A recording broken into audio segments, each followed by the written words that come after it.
Okay, continuing from Samach Rima Amud Aleph, almost halfway down. We were talking about klal prat to klal. We're going to go much deeper into it. We mentioned that the word kol is including things that were not included in the klal prat to klal. When it says the katav kol riglahu, every time it says the word kol, it's automatically including. V'havigama is Steve kol, but regarding ma'aser sheni, it says kol. Because we explained it in the Clown Prat specifically. How Tanya, you shall give maaser money in exchange for all the food that God gave you. Cloud. That's a generalization. Not only in money stuff, but also cattle, flour, wine, and any type of drink. Prat. That's specifying items. And anything that your soul or anything that you want, that you ask for. Hazar uplek halal. There's another cloud, another generalization. Cloud prat to cloud, general, specific and general. It's then other than prat, that's only judged with the prat similar to classification, which is what? Ma prat mefarash pri which is like the specified items are fruits that come from fruits and things that come from the ground, right? Meaning fruit from fruit means things that grow from itself. Fruits grow from the tree that end up going into the ground, and animals, same thing, they recycle, quote unquote. Anything that is fruit from fruit and comes from the ground, you can use for masa shani. So you see, coal is used as part of the klal of the klal, not something else. Amri bichol klala. Over here, sorry, over there, bichol is considered part of the klal, which was by masa shani. Kol ribuel, but the word kol is just including other stuff. Even the difference of kol klal is a klal. Mihu kol dahacha ribuel. However, in the case of kefil, kol is a ribui inclusion. Michti, because why? Did make a klal of the klal. Originally, we had a klal of the klal. Man shall give his friend something to watch. And then it says klal. That's a klal. Kesef v'klim, if you give money or utensils, prat specified. Lishmor, to watch. Hadar v'klal, it's an organization. I'll call the pesha nami lechal prat da'ata. And if you might think that the word called the pesha is another inclusion, Nichtov Rahmanan lahani pratek gabeha klal prat. That call should have been part of the klal prat klal. Al kol davar pesha. Why we need another pasuk of kol davar pesha? Make the klal the klal. Therefore, must be that word kol is to include something else for kefir. And the Gemara says, "Ashida amart kol ribu." And we mentioned that kol is a ribu, inclusionary term. Kol hani pratalamani. How come we need each case? Now we're going to go literally into the meat potatoes of each case. Had lemute karka. One of them is because the animals to exclude the land from kefir. V'chad lemute they want to exclude slaves. V'chad lemute shtarot they want to exclude shtarot. Salma lemute davar she'en musiyam. Garments to exclude something that's not identifiable, right? Garments identified by the item is identified by item. Therefore, excluding things that are not. I'll call about any type of lost thing. Teaches you what he said. Someone found something that was lost, and he said it was stolen from him. He pays double if he gets caught. Okay, the guy was watching something else for free, and the guy comes and says, "Where's my item that I gave you?" I lost it. He said, "Okay, swear that it's lost." And he said, "Yes, amen." All right, so amen usually means true. So if he's saying true to him requesting a shvuah, that's considered like a shvuah. Sorry. And the witnesses testify against him that he actually had it himself. He pays the principal $100, let's say. If he admitted it himself that he swore falsely, he pays the $100, 20%, so that's 120, and a Koban Hashem for swearing falsely. So now, what's the case of the deposit? Sorry, if the guy says, "Where's my deposit?" But instead of saying it was lost, he said it was stolen. If you swear by my men and he agreed to it, and they testify that he stole it, he pays double. But if he admitted himself, he pays 120% and a Koban Hashem. Regardless, between the cases, In regard to someone who said that it was stolen from him, he pays double. But if he said it was lost, it never pays kefil, doesn't pay double. I feel to and even if he did say it was stolen, he only pays double if he swore falsely, but if he did not swear falsely, he still does not pay double if he stole it. Yeah, I mean this. Tanabran say, if it's found by the thief. So now, what does it mean? Between Tanat Ganav between brothers, referring to the case where he said it was stolen from him. I told him between Ganav, does that mean only when it was stolen from him? Or in our leg by Ganav maybe it's referring that he stole it himself, but it could be any scenario. Let's say it was he said it was lost. If the pasuk says that the thief is not found, meaning if he was he himself, he pays double. Between Tanat Ganav, he's referring to that he said it was stolen. And another Brayta says, if it's found by if the thief is found, he pays double. Who is the thief? Beganav Atzmo, but it's referring to where he stole it himself. I told him Beganav Atzmo is referring to where he stole it himself. And then Tanat Ganav, maybe it's referring to that he didn't steal it himself per se, but he said it was stolen from him, versus saying it was lost. Kishu Omer in Loy Masah Ganav, and when the pasuk says that if the thief wasn't found, he pays double. It's referring to saying that he said it was stolen from him. So what does it mean where he says it was the thief was found?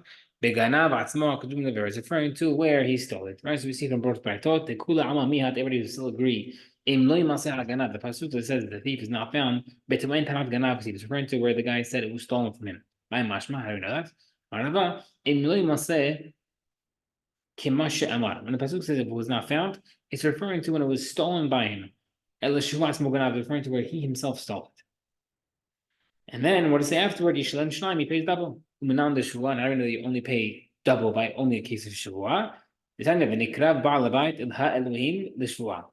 This is in the Pas Braita when the pasuk said that he shall bring the item, because the guy should bring the watcher to Ha Elohim, referring to Bedin, not God. You means a Shivua. Tamar Shivua does it have to mean Shivua? Or in not Din, it means just the court. Amar Shlichut Yad Lamata, and Amar Shlichut Yad Lamata. Voila. It mentions the word Shlichut Yad by the paid guy and Shlichut Yad by the unpaid guy. Shlichut Yad means touching something that's not yours. And we have Xer Shavah, Malalan Shavua, Afkan Shavua, just like over there you have to swear, so too over here you have to swear. Based on Mandamar Had Beganav, makes sense according to the opinion who holds that it's talking about a thief. Bechad B'Taman Ganav Ganav, and one pasuk is saying it's referring to where it was stolen from him. Hainu Dichtiv V'Trekai. That's why it makes sense. It's two pasukim. The Mandamar Travay Ganav, but the other Braita says that both of them are referring to where they say it was stolen. Today, Klaim Hakim two pasukim the same thing. Amri One says, well, he said maybe one pasuk will teach them that you're not going to have kefil if he said it was lost. And one who holds that one pasuk is teaching you that it was a thief, one opinion is talking about where it was the claim of a thief. Where he doesn't have any extra pasukim. How do you know that you do not pay kefil if he says it was lost? Like the other opinion said. Mi ganav haganav. He learns it from the word haganav, the extra head. So he learns that limud from the extra head. According to the opinion who holds that both Pesukim are referring to the person said it was claiming that it was stolen from him. What is right? And he learns that the other Pesukim teaches me regarding that it was lost and do not pay. So now how does he learn that have of Ganav? He tells you how to enter not Ganav. Someone who says it was stolen from him that was watching something that was stolen. But really, he stole it. But if he slaughtered it or sold it, he pays 4 or 5 for the animal. Right?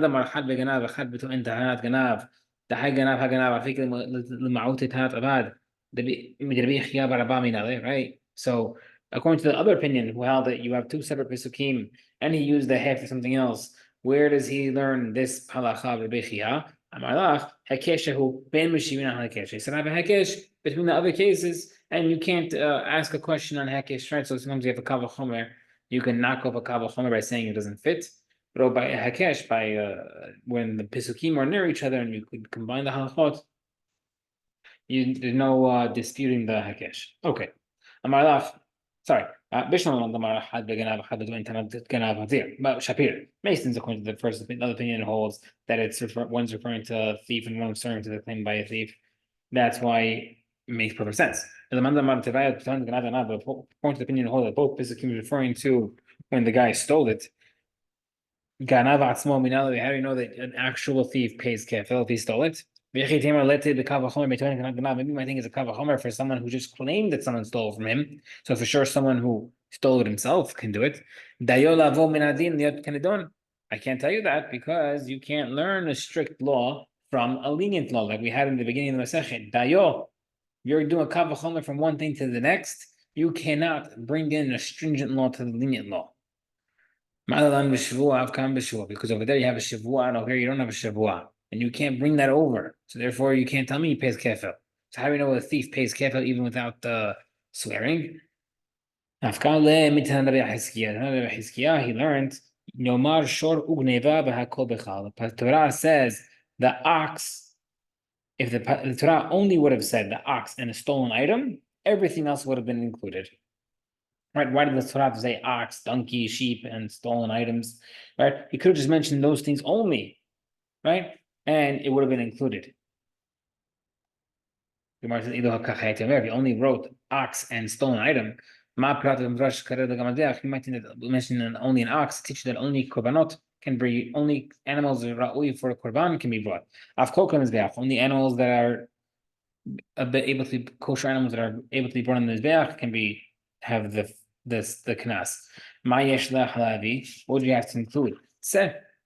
Kishomer says, therefore, if the Torah said se, how say amor, it would have only taught you se. Mani came to geneva. What did the word geneva teach you? That about kol to include everything else. The Gemara says yomar shor se uneva ba'kol b'chal. So if that's the case, mention ox, sheep, and stolen item, and then you're covered. Why need donkey? Right? He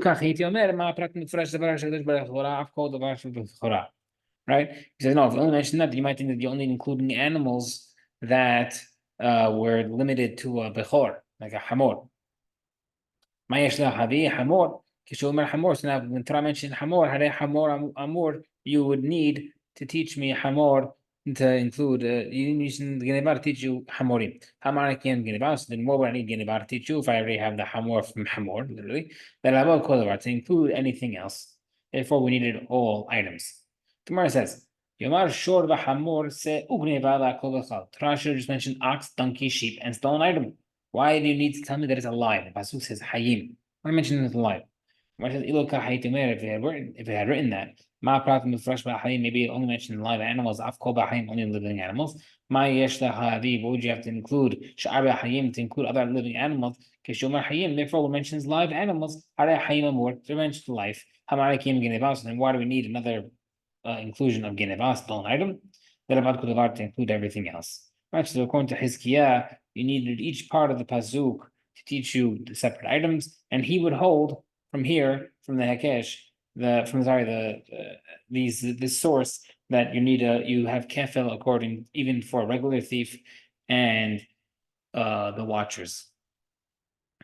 We'll stop here.